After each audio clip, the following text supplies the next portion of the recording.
Je suis très attaché à cette photo qui est parue dans une revue, enfin un catalogue Metz, commune de la Haute-Vallée de l'Essonne, paru en 1973. Et là, il y a une photo du conseil municipal. J'y suis attaché parce qu'il y a mon père, mais il y a aussi un personnage très important. Nous sommes le 24 octobre 1967. L'homme au regard décidé qui marche auprès du général de Gaulle s'appelle Pierre Racine. Nous le retrouvons sur une photographie se tenant effacé en haut et à droite, au sein de l'équipe du conseil municipal de Metz. Pierre Racine a été un imperturbable travailleur. Sa présence au service de la vie politique française a débuté en 1935, dans les prémices tumultueuses du Front populaire, année auxquelles succéderont les réalités des préparatifs industriels du conflit de 1939. Mais c'est dans l'après-guerre que Pierre Racine entrera dans sa pleine dimension, en devenant l'un des piliers de la restructuration et de la reconstruction de la France, jusqu'aux années 80. Cela sans omettre à s'investir sur le terrain associatif. Pierre Racine nous a quittés le 7 août 2011 dans sa 103e année. Il a été membre honoraire du Conseil d'État, grand officier de la Légion d'honneur, grand croix de l'Ordre national du mérite, commandeur de l'Étoile noire et officier du mérite maritime. Parler de haute fonction était une définition qu'il combattait. Pour lui, il n'existait pas d'échelle de valeurs contraires qui pourrait comparer les choses ou les fonctions à devenir petites. C'est ainsi que pendant 24 années et sur son temps de loisir, entre 1965 et 1989, Pierre Racine s'est attaché à être conseiller municipal. Il a été un soutien indéfectible au bien de la commune, notamment par ses qualités de gestionnaire avisé, pour faire face à une période de déboires budgétaires communaux. Il apportera son influence et son bon savoir au cours des mandatures de 4 maires. Robert Dumas, Marcel Minier, Adrien Broyer et Raymond Pelletier. De 1977 à 1989, Pierre Racine sera également le président du district de Metz. Au 14 juillet de son 100e anniversaire, un hommage lui sera rendu par le discours de Patrick Pignat, discours après lequel notre fanfare lui jouera la marche de la 2e DB. 2 mois avant son décès, Pierre Racine aura son dernier geste pour Metz. Il adressera à la commune une émouvante lettre pour l'occasion de célébrer les 30 ans de l'école maternelle. 10 juin 2011. Célébration du 30e anniversaire de l'école maternelle de Metz. Message de Pierre Racine. Chers enfants, parents, enseignants, enseignantes et amis de l'école maternelle, Madame la directrice, Mesdames et Messieurs les maires et conseillers municipaux de Metz et de Courdimanche-sur-Essonne, Monsieur le Président à vocation unique de l'école maternelle Pomme de Pin. De toutes les années heureuses que ma famille et moi-même avons passées à Courty, entre Metz et Courdimanche, comme des années où m'ont été confiées les fonctions de conseiller municipal de Metz, puis de président du district de Metz, deux souvenirs qui me sont particulièrement chers émergent. Le premier est ce qui nous rassemble aujourd'hui, au moins par la pensée. C'est l'édification, il y a 30 ans, de l'école maternelle. Il est inutile que je parle de son rôle dans la veille artistique et intellectuelle des enfants qui l'ont fréquenté ou dans leur apprentissage de la vie en commun. D'autres le font bien mieux que moi. À titre personnel, je voudrais, parce que notre société est encore loin de l'égalité des tâches, souligner qu'elle a permis à leurs mères de mener plus facilement de front une vie professionnelle ou associative quand elles le souhaitaient et leur vie familiale. Le second souvenir concerne celui aussi des enfants des deux communes. Chaque année de 1966 à 1982, à l'exception de 1981, j'ai pu organiser un voyage dans le Languedoc-Roussillon pour les enfants des classes de fin d'études ou de CM2. En 1966, il y avait encore deux écoles distinctes, une pour les filles et une pour les garçons. 231 jeunes ont ainsi eu l'occasion de découvrir une autre région et parfois la mer. Quel lien avec l'école maternelle que nous fêtons. J'aime à penser que beaucoup de leurs enfants sont passés par cette école et que peut-être certains de leurs petits-enfants la fréquentent aujourd'hui. Après ces voyages, des lettres touchantes m'étaient envoyées. Ne pouvant les citer toutes, j'ai choisi la dernière, celle de 1982. Courdimanche, 13 octobre 1982. Monsieur, nous nous excusons d'avoir fait cette lettre aussi tardivement. Nous vous remercions de ce merveilleux voyage de 3 jours.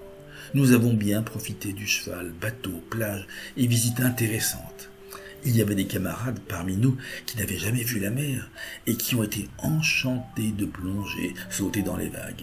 Cela nous a fait énormément plaisir. Nous vous remercions de tout cœur et nous vous adressons toute notre reconnaissance. Mes camarades se joignent à moi, Nadège. De jolies fleurs, de toutes les couleurs décolorent cette lettre, qu'elle soit le symbole de l'avenir de l'école maternelle, avec mon très fidèle et amical souvenir pour chacune et chacun d'entre vous. Pierre Racine.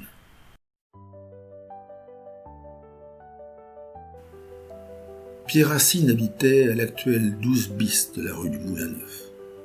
Le 14 janvier 1961, dans l'étude de maître Adrien Broyer, Pierre Racine et son épouse Edwina rachetaient à monsieur Henri Delrive, ingénieur topographe, et sa femme Anaïs, née Thénault, leur propriété pour la somme de 90 000 nouveaux francs. Une modeste maison et son terrain de 2500 m², propriété qu'il avait décidé pour devenir son lieu de repos et qui ne sera revendue qu'après son décès. À l'échelle de la nation, Pierre Racine a eu une carrière prestigieuse, celle d'un serviteur dévoué à la République, un indiscutable besogneux au sein des acteurs clés de la grandeur gaulienne, intègre de la Ve République.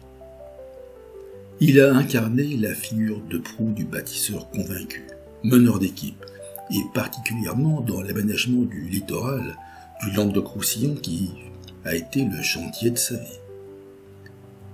Issu d'une famille d'industriels marseillais, Pierre Racine est né à Tunis le 4 juillet 1909. Mais il a grandi à Marseille.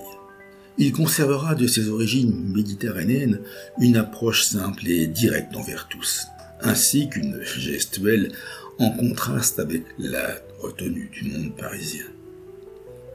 Après des études supérieures de droit, d'économie et de sciences politiques, Pierre Racine est diplômé de l'école libre des sciences politiques.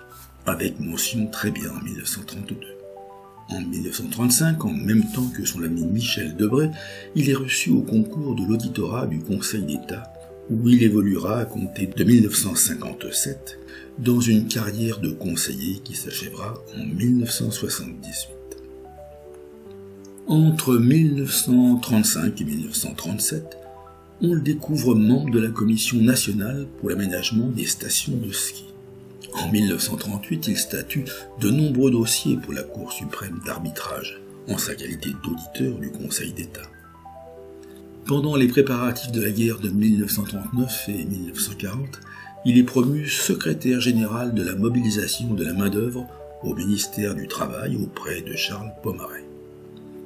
Dès 1939, sa voix se fait entendre à la radio. Mobilisé à 31 ans, Pierre Racine est remplacé par Louis Babot, ancien chef de l'inspection du travail. Hélas, il est fait prisonnier en juin 1940 et passe 5 ans de captivité en Allemagne. Son frère aîné, Paul Racine, né en 1904, se retrouve dans une autre trajectoire. Gravement blessé sur le front belge en juin 1940, il entre en 1941 au secrétariat particulier du chef de l'État français. Il s'y occupe entre autres de la propagande et des prisonniers de guerre jusqu'en août 1944. Pour l'anecdote, c'est lui qui instruira en 1942 le dossier 2202 de la Francisque de François Mitterrand. Dès son retour de captivité en 1946, Pierre Racine est nommé directeur des stages de la toute nouvelle École nationale d'administration, que le général de Gaulle met en place sous la proposition de Michel Debré. Considéré comme le cofondateur de l'ENA, Pierre Racine occupera ce poste pendant 10 ans. Rendant visite aux stagiaires de première année alors qu'ils sillonnent les pays du Maghreb, il se prononce dès février 1957 en faveur clairvoyante de l'indépendance de l'Algérie. À cette occasion, il se lie d'amitié avec l'ethnologue résistante Germaine Dillon. Leurs échanges de pensées convergent au constat du monde fragile des humains malléables et vis-à-vis des nécessités qui anticiperont ce que sera l'écologie. Moi, j'ai jamais regardé les choses avec indifférence. J'essaye d'avoir une perception très objective de ce que j'ai devant moi, mais cette perception objective, elle comporte la sympathie. Pierre Racine a été étroitement associé au règlement de la question algérienne ainsi qu'à l'élaboration de la loi Debré de 1959. Loi qui instaure jusqu'à aujourd'hui un système de contrat entre l'État et les écoles privées.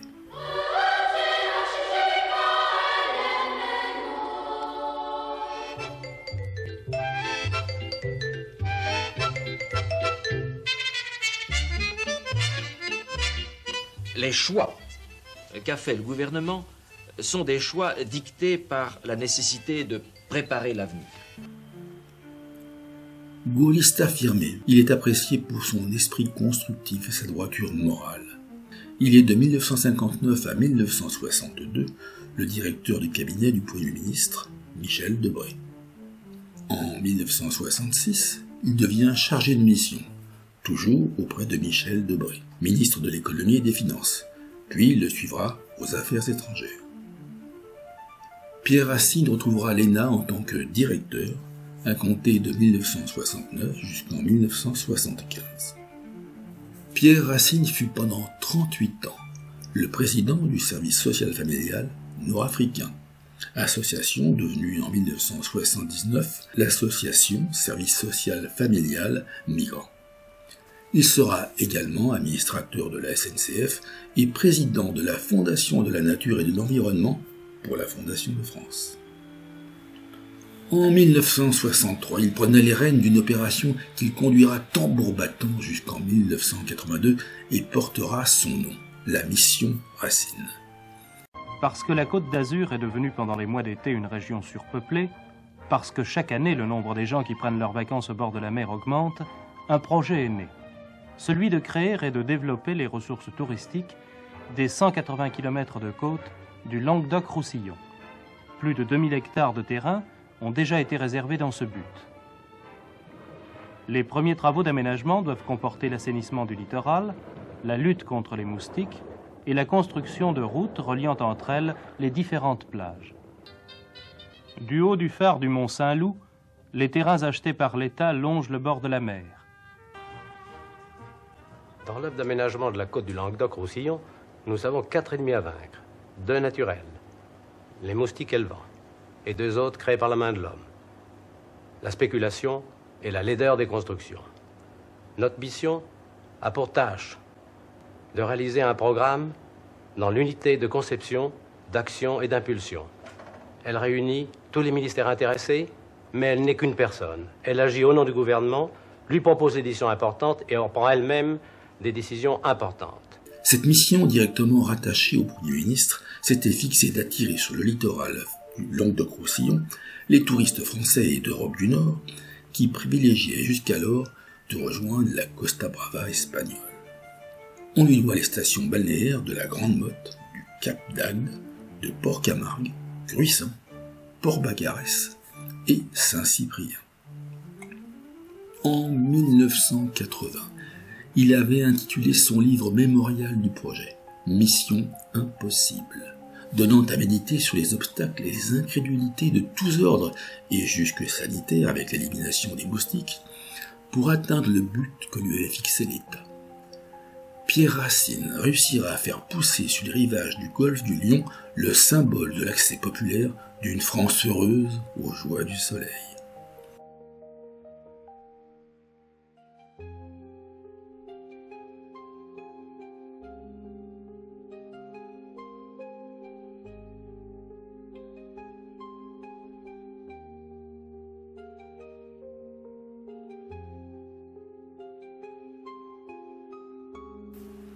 La mission Racine a été un commando administratif doté de fonds utiles et des pleins pouvoirs de l'État. Afin d'éviter la spéculation, le début de la mission a consisté à acquérir des terrains, souvent marécageux, jusque-là non constructibles, infestés de moustiques. Le secret de la finalité est totalement gardé. Le 18 juin 1963, date symbole, lorsque la mission est installée, aucun coup de pelle n'avait encore été donné. Ce ne sera qu'une fois que la majorité du foncier est acquis qu'on affiche la volonté de bâtir la Floride du Languedoc, selon l'expression reprise dans la presse de l'époque. La réalisation globale de chacune des stations a fait appel au style d'un architecte différent. Pierre Racine s'attache le soutien des élus locaux et de tous les membres influents pour la promotion de son projet jusqu'à l'étranger. Le suivi des chantiers se fait depuis Paris, mais en se déplaçant toujours aux occasions nécessaires. C'est ainsi que Pierre Racine accompagne le général de Gaulle en 1967 à la Grande Motte. Jamais l'État ne s'était aventuré à cette échelle dans le domaine de l'aménagement touristique. Et pour ce premier essai, on s'attachait à transformer une région tout entière, un littoral de 180 km. En décembre 1963, le coût de l'opération avait été évalué à 700 millions de francs par les administrations techniques. Au 31 décembre 1979, 868 millions de francs ont été dépensés.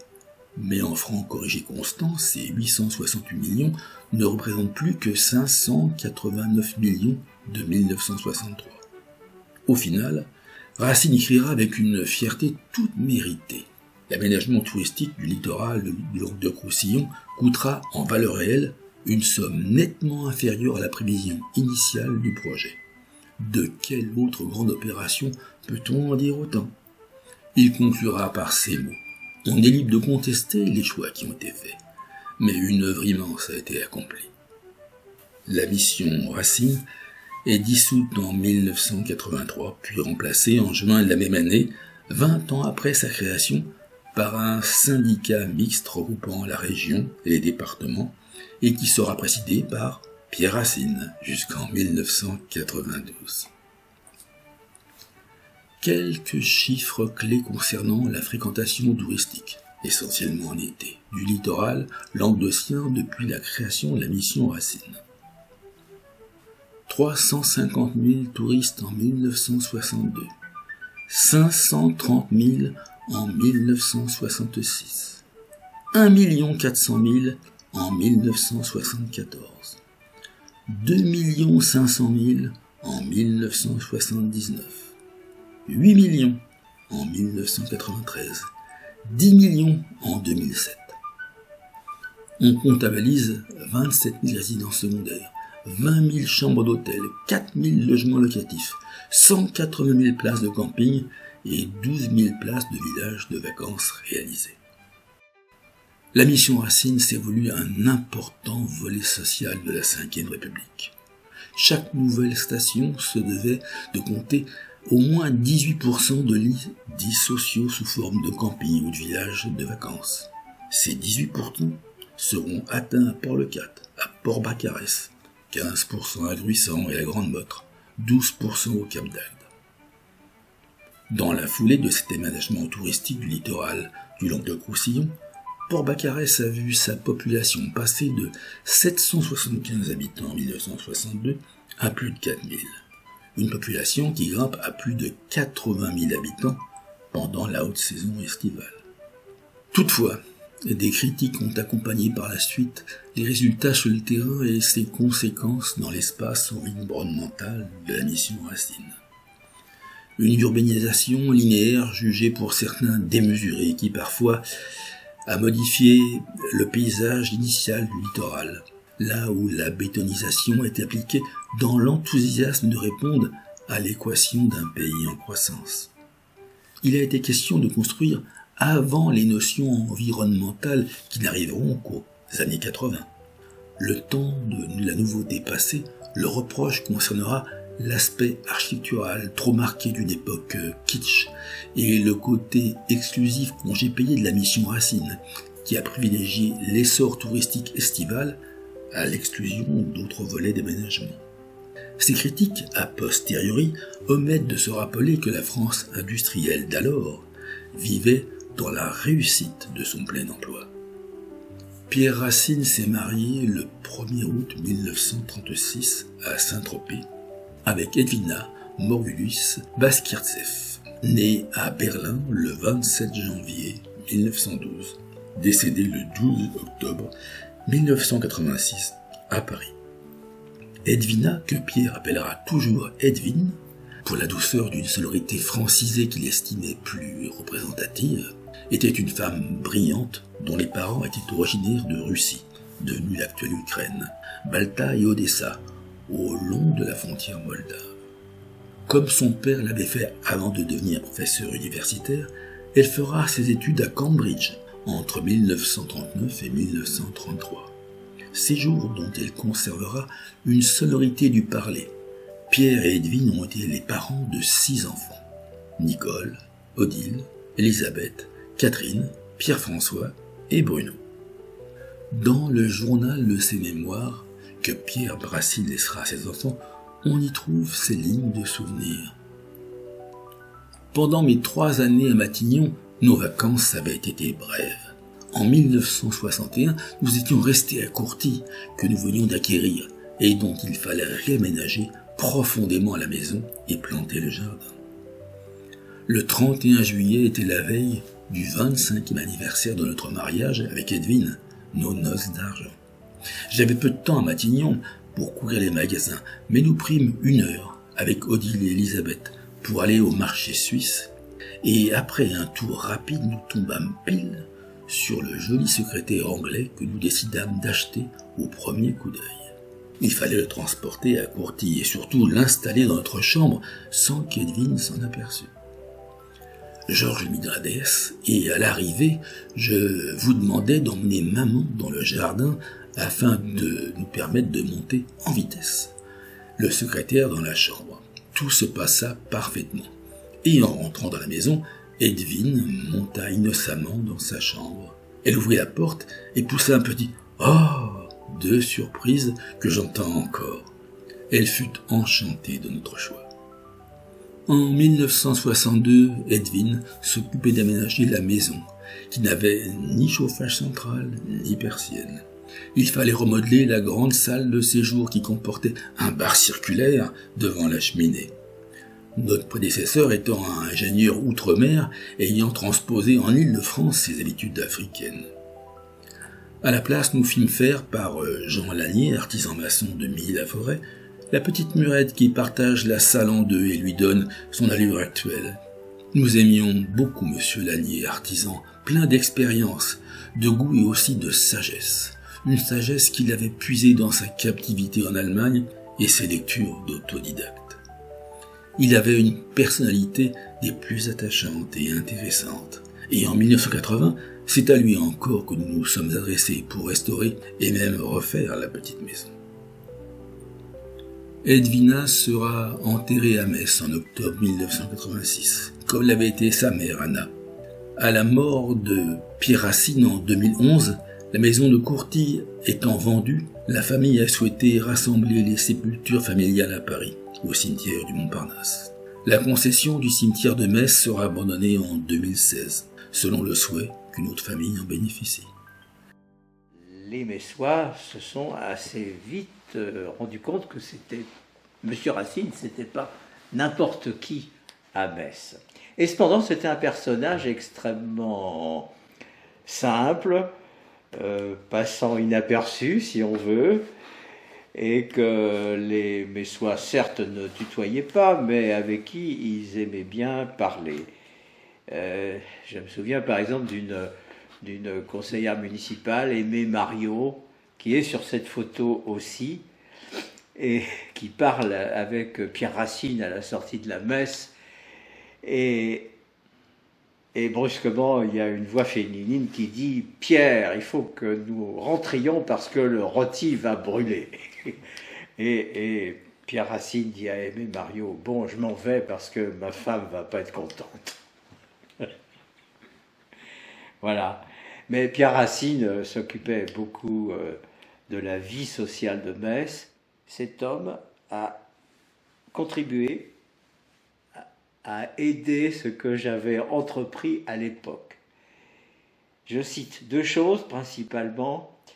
Je me suis beaucoup occupé du foyer rural de Metz, puis ensuite j'ai créé la Fédération des foyers ruraux de l'Essonne, et il s'est vite avéré que nous avions besoin d'un animateur permanent dans cette fédération, et Pierre Racine a été celui qui a déclenché le vote majoritaire du Conseil général de l'Essonne pour obtenir les crédits nécessaires à l'embauche et au salaire annuel, mensuel de cet animatrice.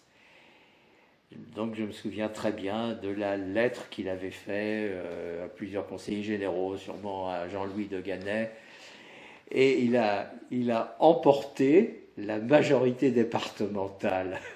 Voilà, c'était quelque chose dont j'ai été très fier. Voilà. Ensuite, il y a eu une autre aventure, c'est le salon Arts et Matières. Et lorsque j'ai mené cette affaire, après que Marcel Neveu l'ait créé, très vite j'ai trouvé l'aide de Pierre Racine. Et Pierre Racine m'aidait beaucoup à la communication, et c'est lui qui disait « Je vais vous faire venir une équipe de la télévision ». Donc on voyait FR3 avec caméraman et intervieweur, et c'était l'intervention de Pierre Racine auprès du président Contamine qui avait contribué à faire venir cette équipe. Voilà, ça s'est produit, je crois, bien 2 fois, entre 75 et 80. C'était vraiment, une chose dont on se rendait pas bien compte à la fois, mais qui était si riche. Pierre Racine était proche, sans qu'on sache l'importance de ses responsabilités. Et pourtant, si on discutait avec lui, on arrivait à aussi entrer dans la grande histoire, parce que Pierre Racine ça avait parlé aussi de Pierre Mendès France, qu'il était allé chercher pour enseigner à l'École nationale d'administration. Pierre Racine disait aussi que nombre de ministres en cours à cette époque avaient été ses élèves.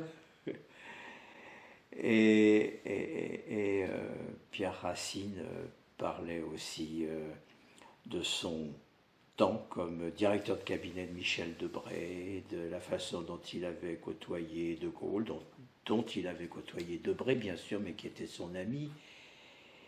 Et j'ai en tête ce souvenir assez émouvant, Pierre Racine me parlant du soir où André Malraux avait perdu ses 2 fils et où lui, Pierre Racine et sa femme, conviés à une soirée à l'Élysée, avaient vu le couple Malraux dévasté par cet événement, mais qui faisait bonne figure au milieu de tous les invités, et dont le général de Gaulle.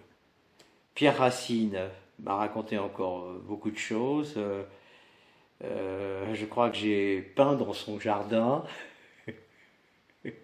Voilà. Oui, c'est arrivé parce que, je ne sais plus, il y avait une occasion peut-être de le remercier. Et je me souviens d'être allé peindre son jardin. Et on a aussi beaucoup discuté. Il me parlait de ses lectures.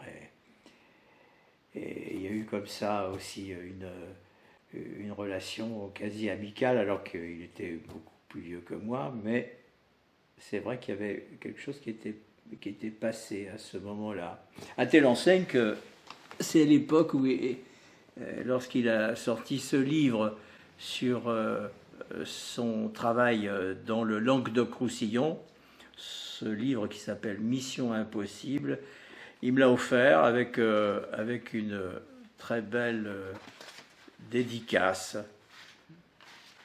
Pierre Racine me dit « À Thierry Citron,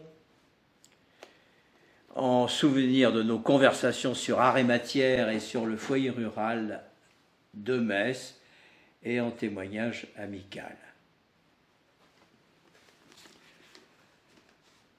Je n'ai pas beaucoup revu Pierre Racine après ça, sauf sur le quai de gare de la gare de Lyon. Je partais pour Venise et lui partait sûrement pour une autre destination. Et on s'est croisés sur le même quai, on s'est cordialement dit bonjour. Je crois que je ne l'ai jamais revu depuis. Bon, alors Pierre Racine, à Metz, c'est pas seulement quelques relations personnelles, c'est tout un environnement dans Metz. Pierre Racine côtoyait beaucoup quelqu'un qui a été maire 3 ans, qui est resté dans la mémoire des Messois, c'est Coco Minier, Marcel Minier, propriétaire du Moulin Neuf à l'époque. Et Pierre Racine, qui était le voisin à 200 mètres du Moulin Neuf, ne manquait pas d'aller voir son ami Coco de temps en temps. Et Coco disait avec un grand sourire qu'un beau jour, un dimanche, il avait vu arriver Pierre Racine en short en disant « Dites donc, monsieur Minier, vous ne pourriez pas me réparer mon vélo ?» Et à côté de Coco Minier, il y avait, je crois, un sous-préfet ou un secrétaire général de la préfecture de l'Essonne. Et alors, évidemment, ce haut fonctionnaire essonnien en est resté bouche bée parce qu'il ne s'attendait pas à être témoin d'une scène pareille. Les enfants de Pierre et Vina se sont, à leur tour, affichés dans de brillantes carrières. On retrouvera Pierre-François Racine, conseiller d'État, président de la section des finances du Conseil d'État de 2007 à 2011, président du Conseil supérieur de la propriété littéraire et artistique. Il fut, dans les années 1980, à la tête de la Commission nationale de la communication et des libertés, CNCL, puis au Conseil supérieur de l'audiovisuel, CSA. Bruno Racine a été conseiller maître à la Cour des comptes, ancien élève de l'École normale supérieure, agrégé de lettres classiques, diplômé de l'Institut d'études politiques de Paris et ancien élève de l'École nationale d'administration. Il a été directeur des affaires culturelles de la ville de Paris, chargé de mission auprès du ministre des Affaires étrangères, puis du Premier ministre Alain Juppé et directeur de l'Académie de France à Rome. Président du Centre Pompidou, directeur de la Bibliothèque nationale de France et, depuis 2020, administrateur délégué et directeur du Palazzo Grassi et du musée de la Punta Dogana à Venise, qui abrite la collection Pinault. Il est auteur de plusieurs romans. Élisabeth Racine de Bonien s'est distinguée par sa thèse, intitulée « Tracer les limites, les franchir, essai sur la notion de frontière en Syrie à la fin du 2e millénaire avant Jésus-Christ ». L'empreinte de Pierre Racine ne sera pas oubliée. Les archives de sa longue carrière ont été mises en forme par sa fille Élisabeth et transférées pour leur conservation à titre historique. Le 3 mai 2013, en présence de ses enfants, une esplanade à son nom a été inaugurée au Cap d'Agde.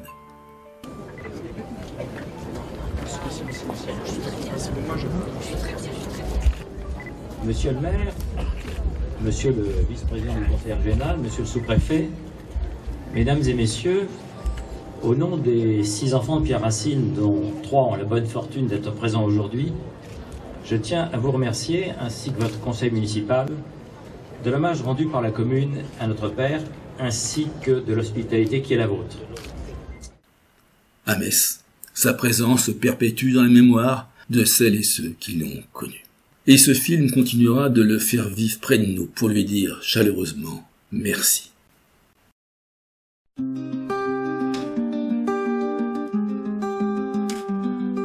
Le vent hurle dans la nuit noire, les voiles pleurent sous son pouvoir, les hommes bravent l'ombre glacée, des jours d'orage mal enlacés. Le sel brûle leurs pauvres mains, sur les filets chargés de chagrin. Le cri des mouettes fend le ciel, l'océan garde ses mystères cruels. Aux morues des eaux profondes, délivrés à ton monde, les cœurs se brisent sous la marée, mais reviennent pour te chercher. La mer attend près de la lampe, le temps s'étire, le cœur se crampe, l'absence pèse comme un rocher, son doux marin va-t-il rentrer? Les chants se mêlent aux souvenirs des jours de joie avant le partir. Les vagues sifflent comme un adieu pour ceux qui dorment sous son bleu. En morues des eaux profondes,